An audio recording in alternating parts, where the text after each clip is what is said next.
बोलिए श्याम सुंदर भगवान की जय हो। सरियाती राजा ने एक बार घूमने का प्रोग्राम बन जाता है। सरियाती राजा की एक बेटी है, उस बेटी का नाम है सुकन्या, और अपनी बेटी को लेकर के वन में घूमने के लिए चली।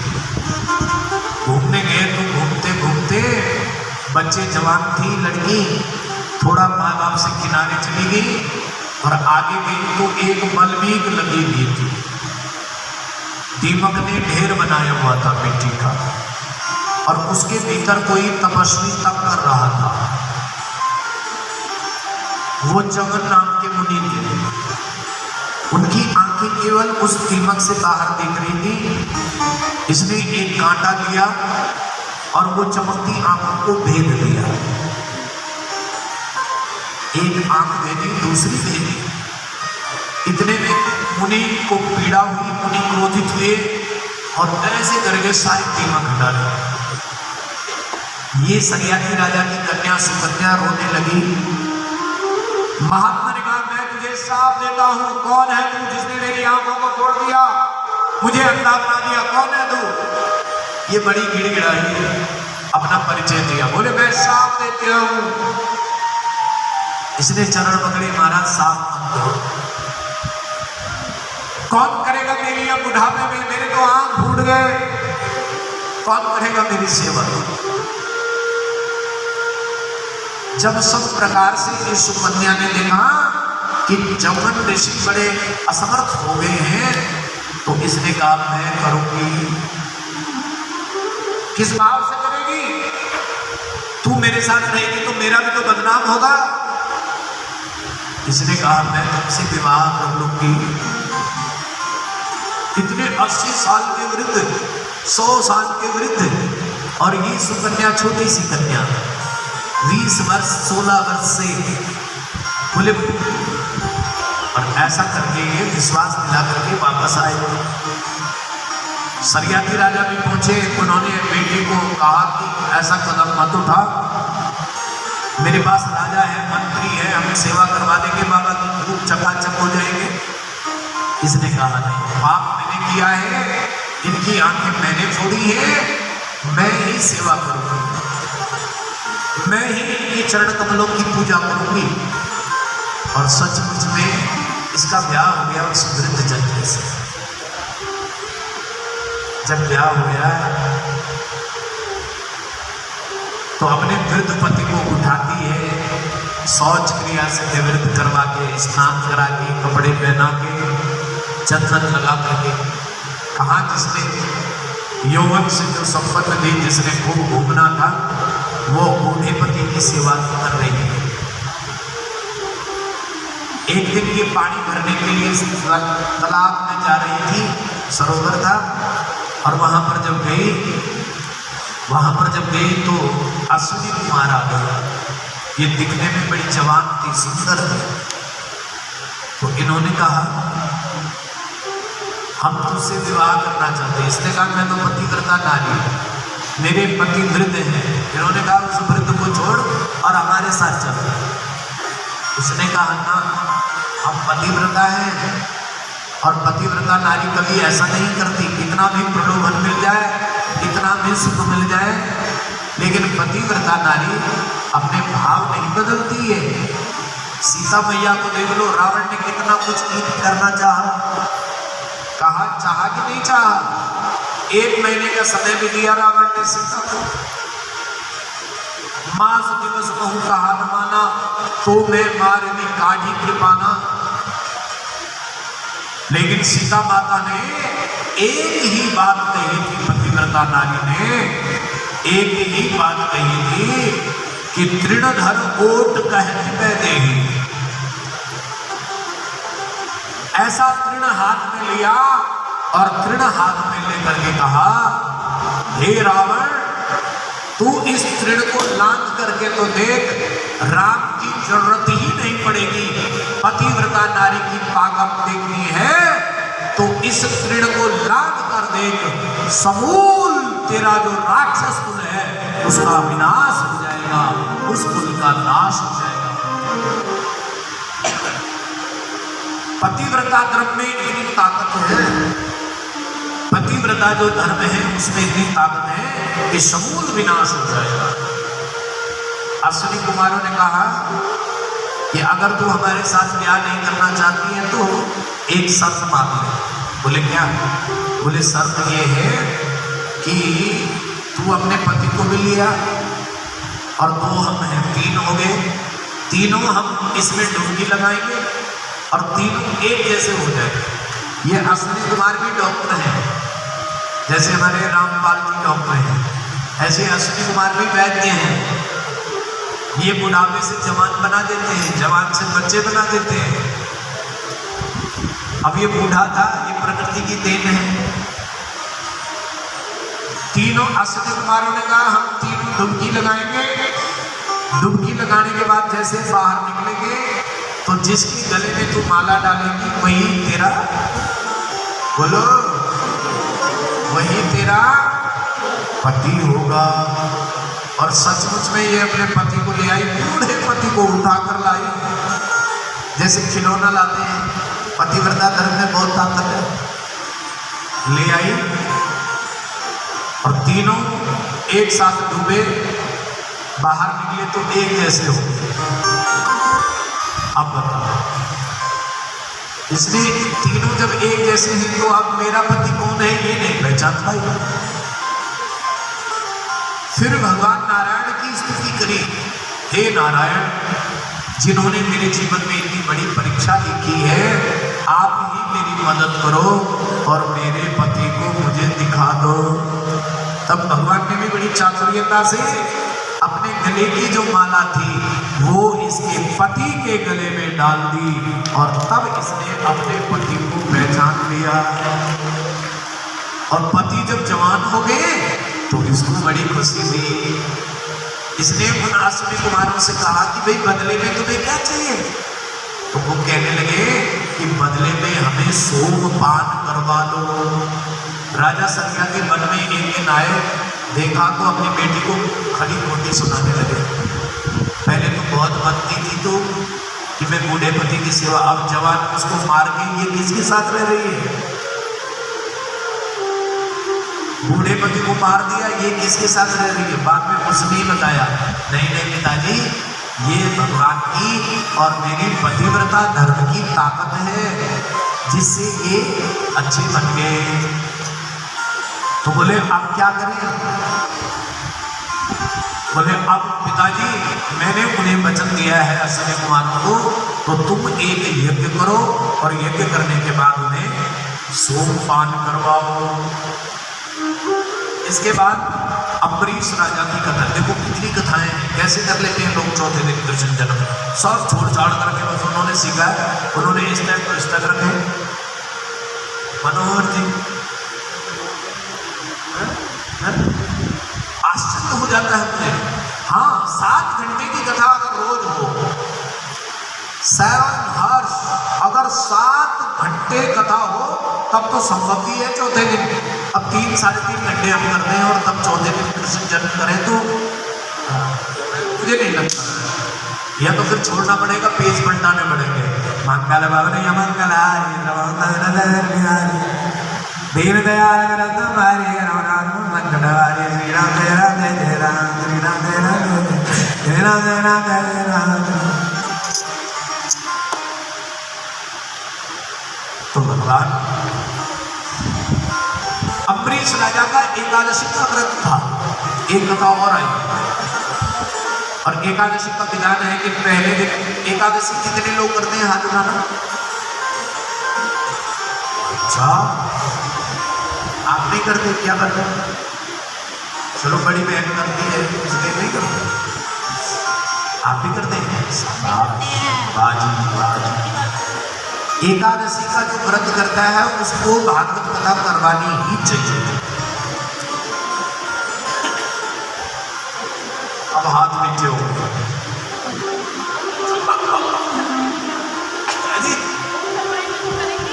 पक्का हमसे करवाएंगे।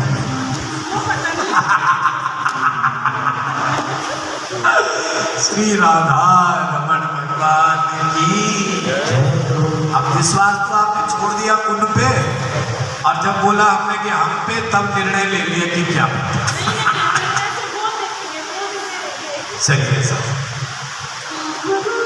एकादशी व्रत करने वाला पहले दिन चावल न खाए, पूरे संपूर्ण विधि से करे। व्रत के दिन तो कुछ न खाए, संध्या काल के समय में कुछ न खाए। दूसरे दिन द्वादशी के समय में ब्राह्मण को भोजन करा करके, अर्थात थोड़ा सिद्धा निकाल करके, किसी ब्राह्मण को अगर भोजन नहीं करवा सकते, सिद्धा निकाल करके दान कर दे, उसके बाद भोजन करें। तो अम्बरीश राजा का व्रत था और दुर्वासा ऋषि के घर पर गए। दुर्वासा ऋषि ने कहा कि हमें भोजन करना है। इन्होंने कहा महाराज जल्दी जल्दी करो, द्वादशी शुरू होने वाली है। उद्यापन था इनका, और दुर्वासा जानबूझ करके चला गया कहाँ, स्नान करने के लिए, और वहीं ठहर गए।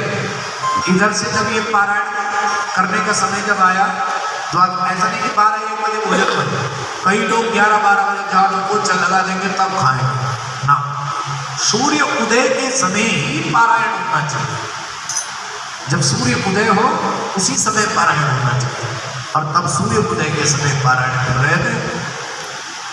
इतने में दुर्वासा ऋषि नहीं आए, और नहीं आए तो ब्राह्मणों ने कहा कि तुलसी जल से ठाकुर जी को भोग लगा दो और गंगा जल मिला करके पी लो।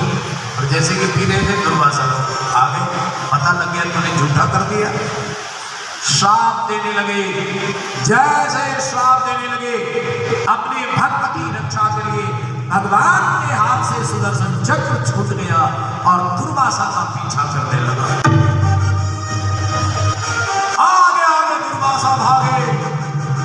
भगवान ने कहा मेरे भक्त को डराता है, मेरे भक्त को सताता है। शिव जी के पास गए दुर्वासा, बचाओ बचाओ, सुदर्शन चक्र से बचाओ। शिव जी ने कहा आप नहीं बचा सकते। ब्रह्मा जी के पास गए, बचाओ नहीं। शिव जी के फिर विष्णु जी के पास आए जिनका चक्र था, बोले बचाओ। उन्होंने कहा मैं भी नहीं बचा सकता। बोले आप कहाँ है? बोले मैंने नहीं छोड़ा, अपने आप भागा। ये अपने आप हाथ छोड़ करके भागा है। तो बोले फिर कौन बचाएगा? आप ही बताओ। तब भगवान ने कहा बचाएगा तो वही जो मेरा भक्त है। मेरा भक्त कौन है? बोलो अम्बरीश। कौन है? अम्बरीश राजा। अम्बरीश राजा मेरा भक्त है, वही बचाएगा। और तब दुर्वासा ऋषि अम्बरीश राजा के पास गए और अम्बरीश को हाथ जोड़ा, और तब सुदर्शन चक्र वापस हुआ। इसके बाद राजा कृष्णगुप्त की कथा आई, उसके बाद फिर राजा हरिश्चंद्र की कथा आई, और फिर सगर चरित्र आया। सगर ने भी एक अश्वमेध यज्ञ किया, जैसे राम जी ने किया था। ये रघुवंश वाले लोग बड़े बड़े यज्ञ करते थे। सगर ने जब यज्ञ किया तो यज्ञ का घोड़ा छोड़ा गया। अश्वमेध यज्ञ कहते थे उसको, कि मतलब मेरी टक्कर का कोई राजा है, मेरी बराबरी का कोई राजा है, मेरी टक्कर का कोई राजा है। पता लगा, और अश्वमेध का यज्ञ का जो घोड़ा था वो इंद्र ने चुरा दिया।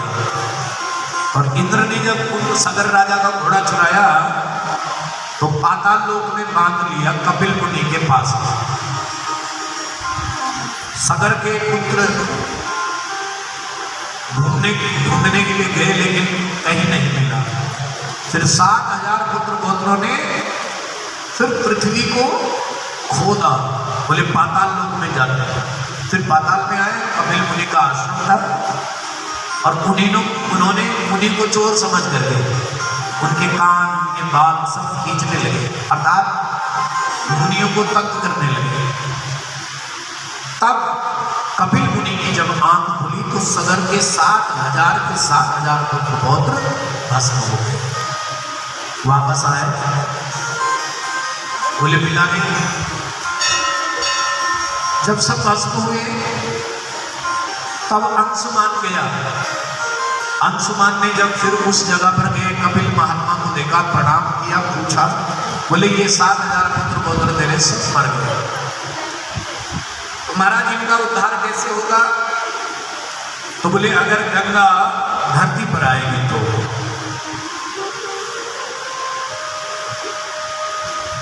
नमामि गंगे तव पाद पंकजम सुरार सुरेर वंदित दिव्य रूपम भुक्तिं च मुक्तिं च ददासि नित्यं भावानुसारेण यथा नराणां भुक्तिं च मुक्तिं च ददासि नित्यं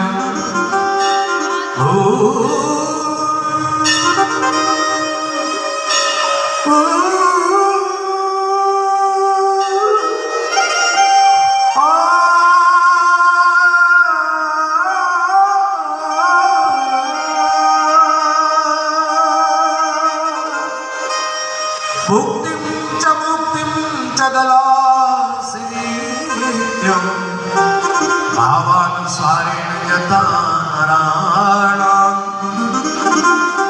अंशुमान ने तप किया लेकिन गंगा प्रसन्न नहीं हुई। फिर अंशुमान के पुत्र भगीरथ हुए और तब भगीरथ ने जाकर के हिमालय धाम पर गंगा के प्राप्त करने के लिए भगवान विष्णु को प्रसन्न किया।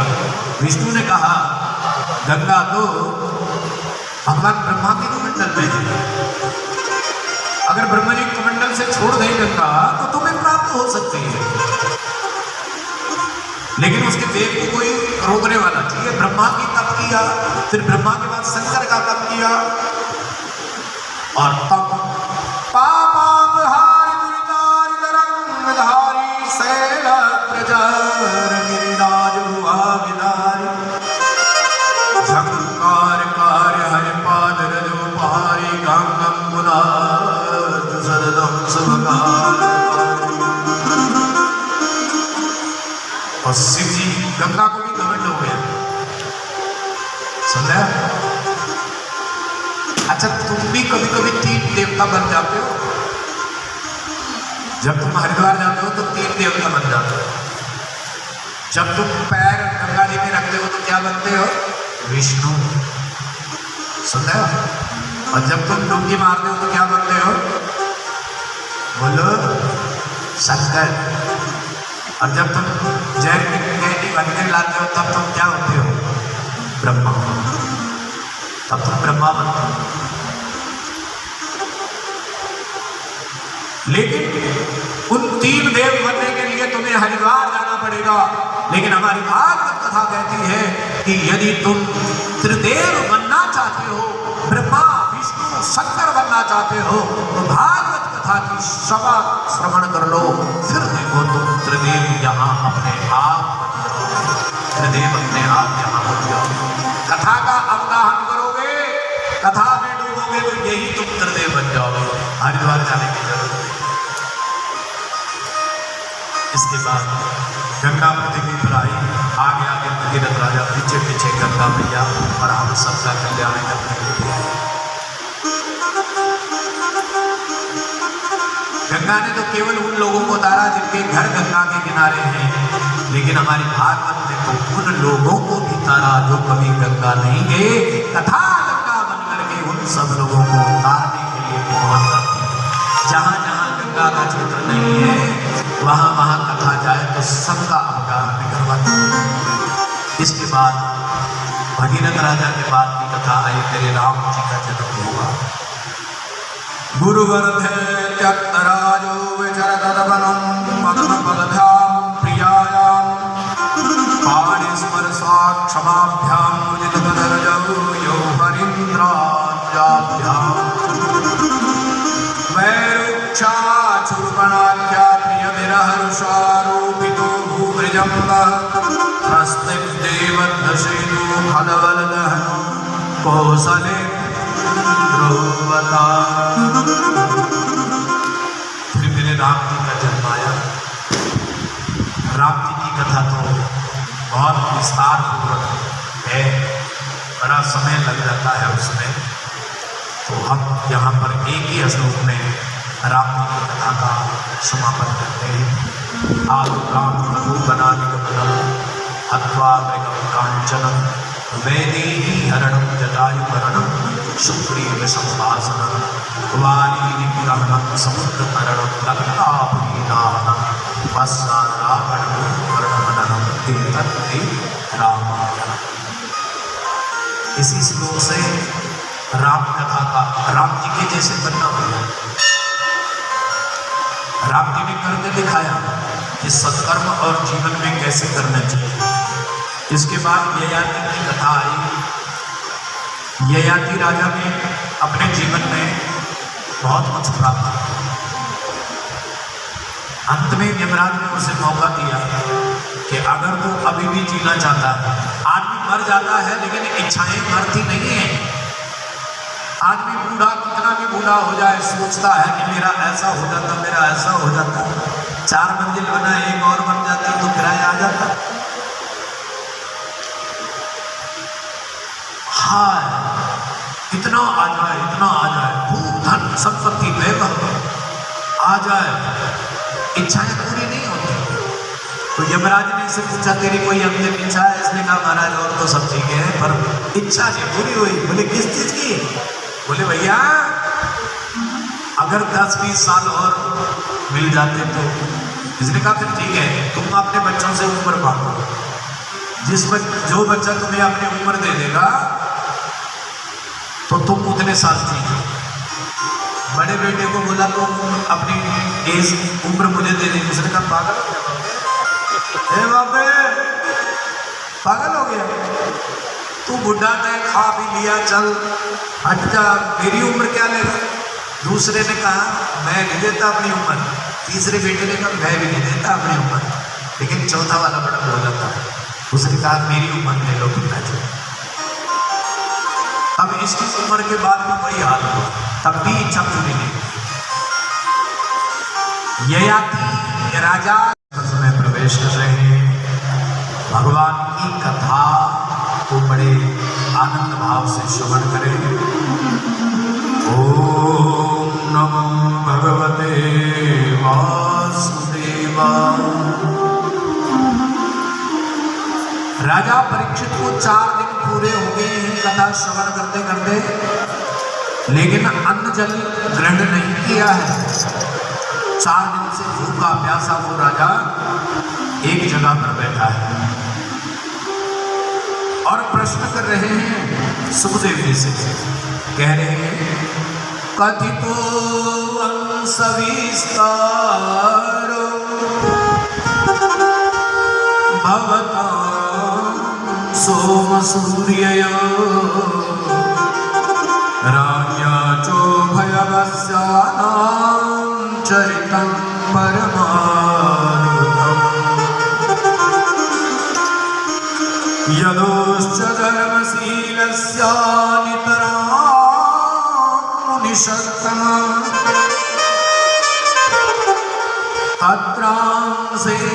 तत्रांसेनवतीर्णस्य विष्णुवीर्याणि संसनः।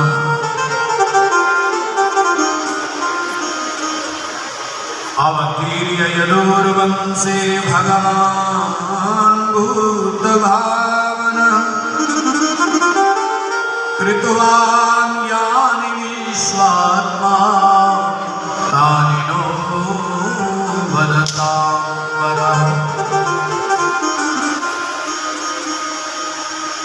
और ये भी कहा कि निवृत्त त्रस्त्रैर उपगीयमाना। हे सुखदेव जी आपके मुख से जो मैं कथा का श्रवण करूंगा निश्चय ही मुझे इस कथा से लाभ मिलेगा। निवृत्त तृष्णैर उपगीयमाना, क्योंकि आप निवृत्त तृष्ण हो, आपके भीतर तृष्णा नहीं है। काम क्रोध आदि लोगों से आप परे हैं। हे प्रभु भवौषधः क्षोत्रमनुविरामात्, और भवसागर से पार जाने के लिए ये कथा हमारे लिए मंगलमय होगी। ऐसे हम आपसे कामना करते हैं। का उत्तम श्लोक गुणानुवादात् कस्मान विरंजेत विनाम पशुनात् कस्मान मुकुंदो भगवतः पितुर्गेहात् प्रजं गतः त्वां त्रासवातरी श्राद्धा कृतवान् सात्वतां पति। हे प्रभु, भगवान विष्णु का ये अवतार किस प्रकार से हुआ, क्यों हुआ और क्यों भगवान इस धराधाम पर आए, आप हमें वह मंगलमय कथा श्रवण कराने का कृपा करें। एक समय की बात है, वसुदेव सूरसेन नाम का एक राजा था, सूरसेन अग्रसेन, और इस अग्रसेन की एक संतान थी, उसका नाम था कंस। कंस ने अपने पिता को गद्दी से हटा दिया। जैसे हमने आपको कल सुनाया था कि राजा वेद ने अपने पिता को गादी से हटाकर स्वयं राजगद्दी पर विराजमान हुए थे, उसी प्रकार कंस ने भी। कंस की चाचा का नाम था देवक, और देवक की एक पुत्री थी देवकी। जब अपने पिता को देव राजगद्दी से हटा दिया तो स्वयं राज शासन करने लगा कंस, और सब प्रकार से लोगों को भजन पूजन यज्ञ सब चीज से रोकता था। न कोई यज्ञ करे, न कोई जप करे, न कोई शासन करे। बस समय की एक ऐसी परिपाटी हुई कि वसुदेव और देवकी का विवाह निश्चित हो गया। वसुदेव के 2 विवाह थे,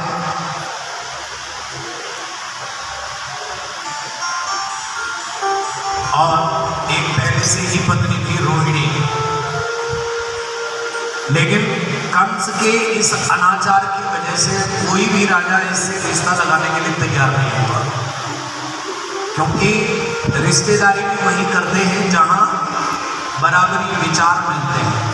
सब लोग कंस से करते थे, इसलिए कंस ने आज इस वसुदेव को डरा धमका करके शादी के लिए तैयार कर दिया।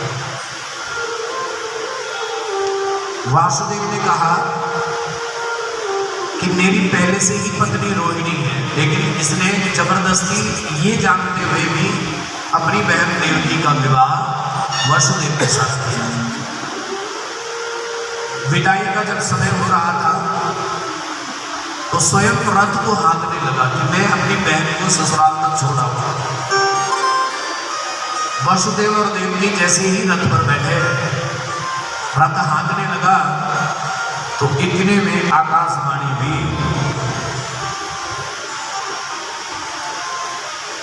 आकाशवाणी हुई कि वसुदेव गृहे साक्षात् भगवान पुरुषः परः जनिष्यते तत्प्रियार्थं संभवन्तु स्वस्त्रयः।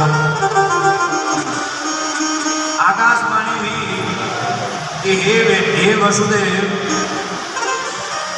इसका जो 8वां पुत्र होगा, हे कंस, वह तेरी मृत्यु होगी। और कंस धीरज नहीं कर पाया, और जब कंस ने धीरज नहीं धरा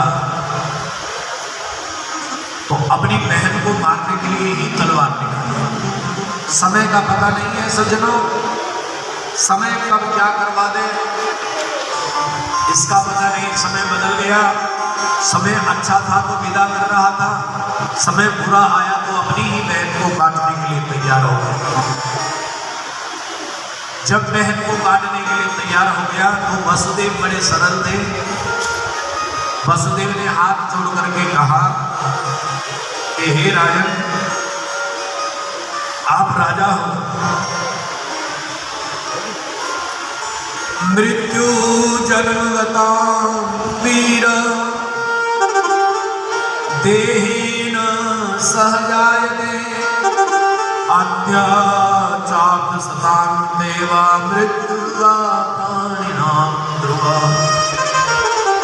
वसुदेव को समझाने लगे कि हे राजन, वसुदेव समझाने लगे कंस को, हे राजन, जब जन्म होता है तो मृत्यु और मरण उसी समय लिख दिया जाता है।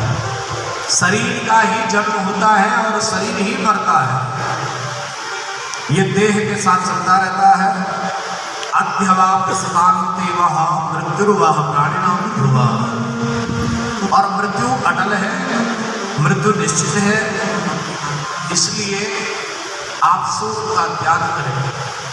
मैंने भी आकाशवाणी को सुना है, आकाशवाणी ने कहा है कि 8वां जो बेटा होगा वो तेरी मृत्यु होगी, इसलिए मैं तुम्हें वचन देता हूं कि मेरी 8वां जो संतान होगी वो मैं तुम्हें ला करके दे दूंगा। कंस ने कहा बहुत समझदार हो।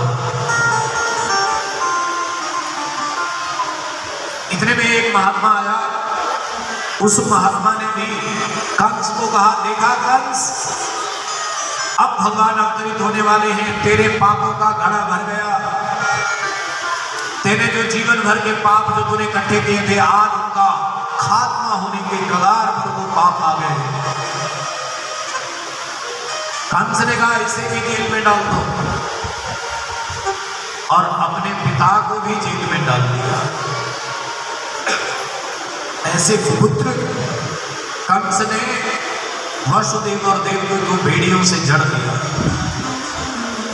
हाथ में हथकड़ी, पैरों में बेड़ी लगवाई गई, और उस समय बाद इनका एक बेटा हुआ, और उस बेटे को ले गए कंस के पास। वसुदेव, लो, हमने तुम्हें वचन दिया था कि हम सारे के सारे पुत्र तुम्हें दे देंगे, ये लो। कंस बड़ा प्रसन्न हुआ। कंस ने कहा, हे वसुदेव, तुम सत्य प्रतिज्ञ हो, तुम जो कहते हो वो करते हो, तुम जो कहते हो वो करते हो, तुम जो कहते हो वो करते हो, इसलिए मुझे नहीं मारना। मेरा जो काल है वो तो 8वां पुत्र है। देवलोक में खलबली मच गई, और देवलोक में खलबली मच गई। जैसे देवलोक में खलबली मची तो सबने नारद जी को तैयार किया।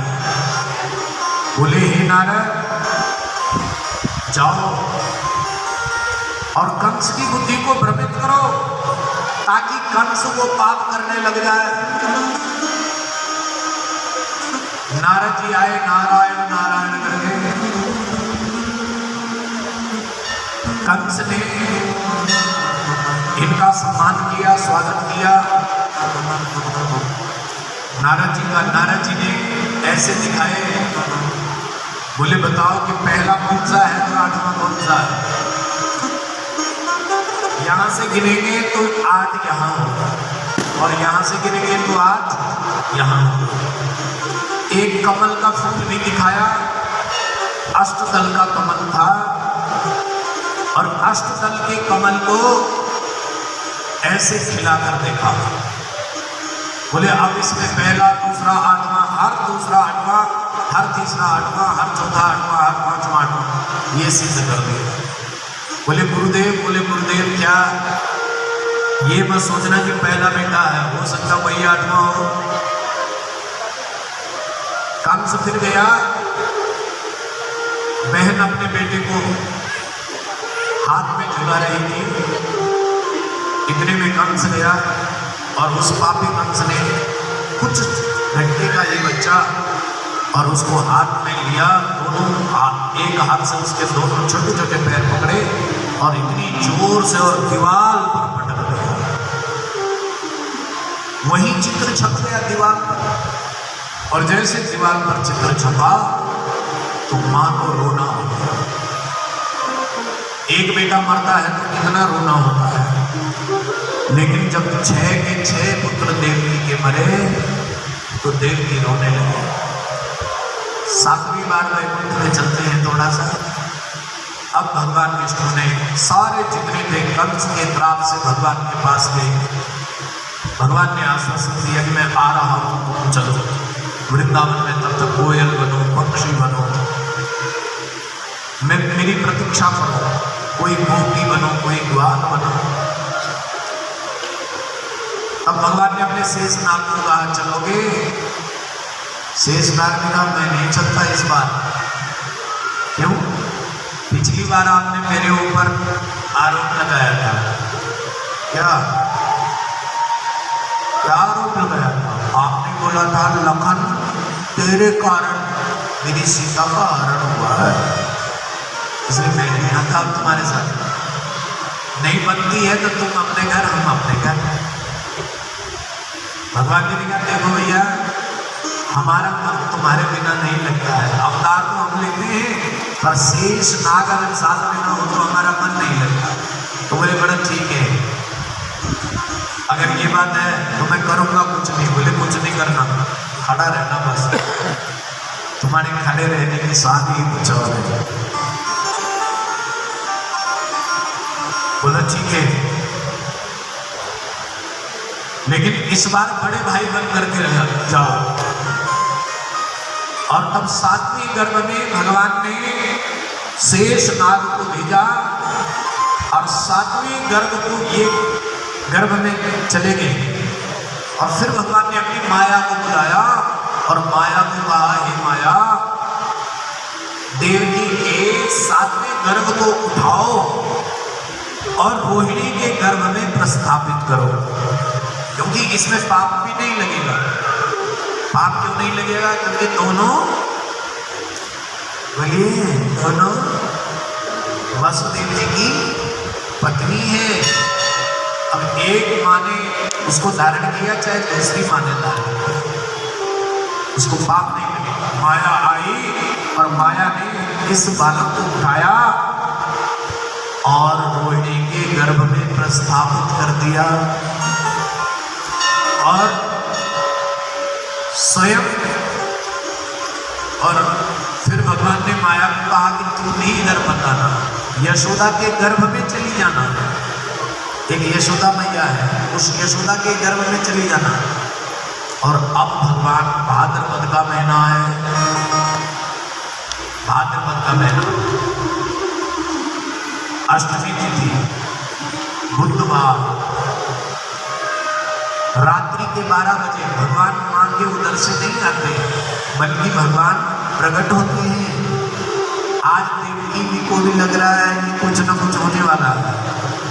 आज स्वामी मेरे अंग प्रत्यंग सब फड़क रहे हैं, शरीर की रोमावली खड़ी हो रही है। स्वामी हे प्रभु, मुझ पर दया करो, मुझ पर कृपा करो प्रभु। और अनंत प्रकाश कारागार में हुआ, जैसे कोहरा लगा है और भगवान के चारों ओर कोहरा लगा है। धीरे धीरे वसुदेव और देवकी देखते हैं, उस कोहरे को हटा दिया और देखा तो उस कोहरे के भीतर से भगवान चतुर्भुज रूप में प्रकट हो गए। बोले चतुर्भुज भगवान की जय। चतुर्भुज रूप में भगवान नारायण प्रकट हो गए। वसुदेव और देवकी भगवान के दर्शन करने लगे। सत्यम व्रतम सत्य परम त्रिसत्यम, सत्यस्य योनिं निहितं च सत्ये, सत्यस्य सत्यं मृगसत्यनेत्रं, सत्यात्मकं त्वां शरणं प्रपन्नः। भगवान इनकी स्तुति करने लगे और ब्रह्मा आदि देवता भी भगवान की स्तुति करने लगे। अच्छा, भगवान ने मजाक में कह लिया अपनी मैया को, भगवान ने अपनी मैया को कह लिया, क्या कहा? मैया ठीक लग रहा हो क्या? तो मां कहने लगी ठीक कहाँ लग करके तो तू आया है।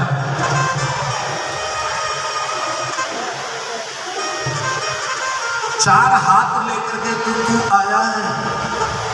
दुनिया वाले न जाने तुझे क्या बोलेंगे, दुनिया वाले न जाने तेरे बारे में क्या कहेंगे। चार हाथ को लेकर आया तो दुनिया वाले न जाने क्या तुझे कहेंगे,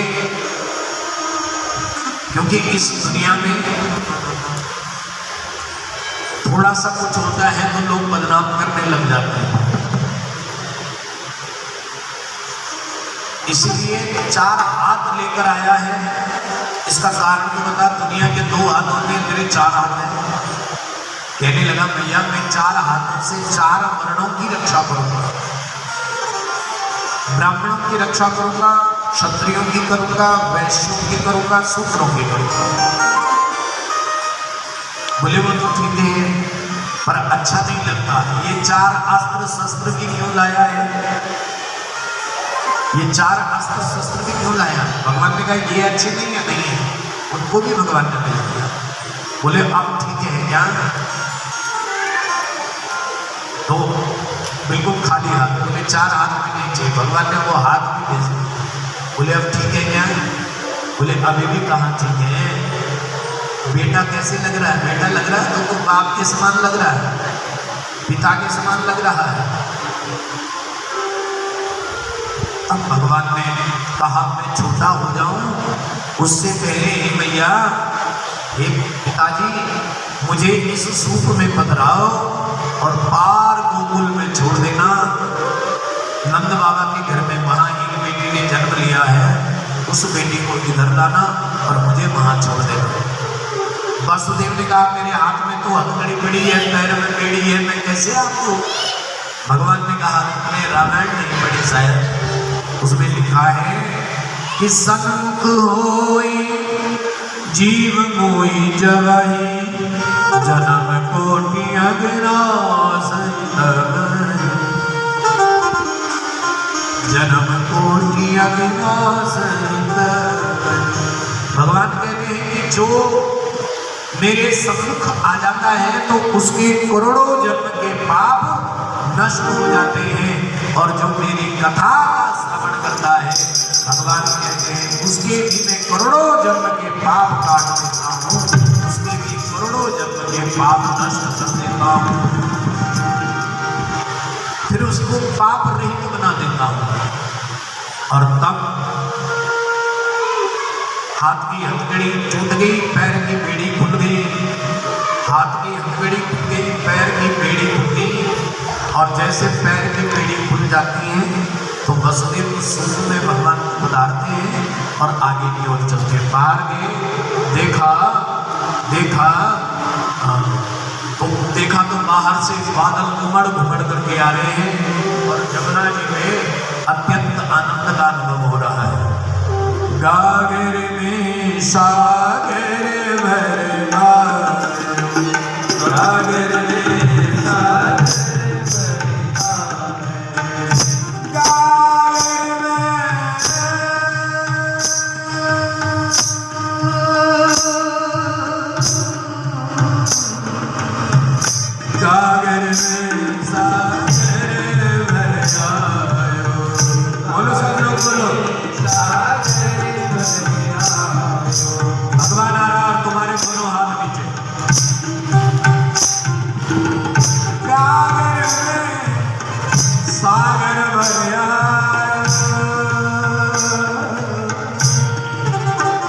उस सागर में डूब जाओ।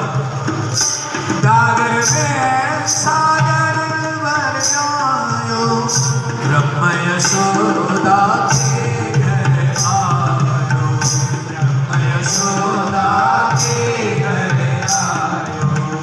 जमुना भरने लगी उछाले, जमुना भरने लगी उछाले, जमुना भरने लगी उछाले, जमुना भरने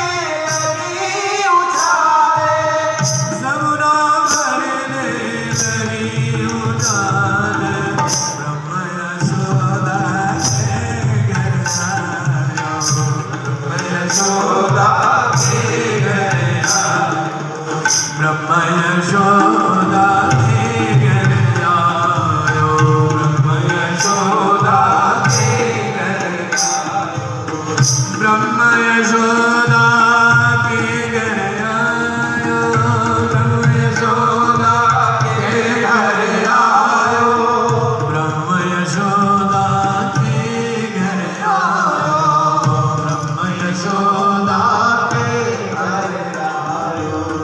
बुंद में मेघ सिमट कर आयो, बुंद में मेघ सिमट कर आयो, सिमट कर आयो, बुंद में मेघ सिमट कर आयो, ब्रह्म यशोदा के घर आयो, ब्रह्म यशोदा के घर आयो। बोलिए श्री कृष्णचंद्र भगवान की जय हो, कृष्ण जन्म की बधाई हो, कृष्ण जन्म की बधाई हो, कृष्ण जन्म की बधाई हो, बधाई हो।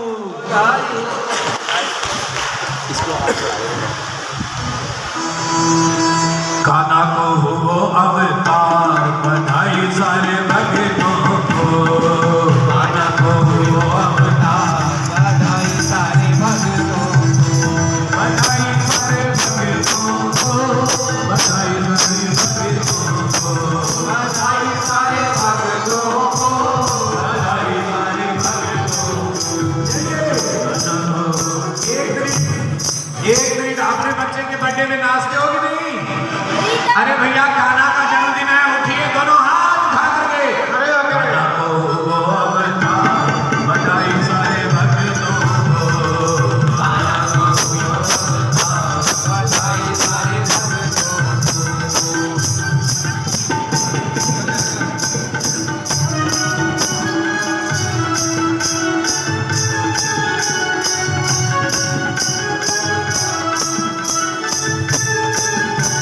बधाई सारे भक्तों को, बधाई सारे भक्तों को, बधाई सारे भक्तों को, बधाई सारे भक्तों को। एक मिनट के खिलौने रुको जरा, पहले तुम सबको मनाने दो। अरे केवल खिलौनों के लिए आए हो, थोड़ा आनंद में तो लो। एक हाथ से खिलौना। कान्हा को हो अवतार बधाई सारे भक्तों को, कान्हा को हो अवतार बधाई सारे भक्तों को, बधाई सारे भक्तों को, बधाई सारे भक्तों को, बधाई सारे भक्तों को, बधाई सारे भक्तों को।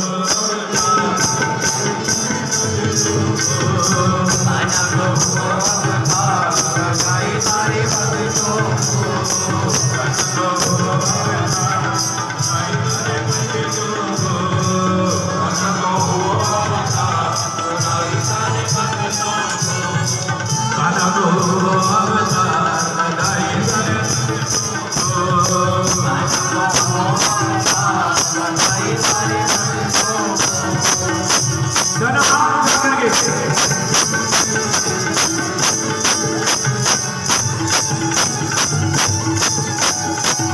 बधाई हो।